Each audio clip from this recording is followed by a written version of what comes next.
Guys, ఈరోజు మనం సేమియా ఎలా చేయాలో చూసేద్దామా. స్టవ్ మీద బౌల్ పెట్టి బౌల్లో మనం నెయ్యి వేసుకోవాలి. అదే నెయ్యిలో మనం కిస్మిస్ని ఫ్రై చేసుకోవాలి.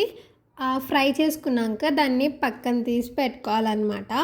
దాని తర్వాత అదే నెయ్యిలో మనం సేమియాని మళ్ళీ ఫ్రై చేసుకోవాలి. కిస్మిస్ని ఎలా ఫ్రై చేసామో అలా కలర్ చేంజ్ అయ్యే వరకు మనం దాన్ని ఫ్రై చేసుకోవాలి.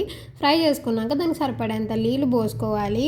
ఆ నీళ్ళు కొంచెం బాయిల్ అయ్యేలా వీడియోలో చూపిస్తున్నట్టు కొంచెం బాయిల్ అయ్యే వరకు చూసి తర్వాత సరిపడంత పాలు పోసుకోవాలి. పాలు మనం ఇంత అని చెప్పలేము.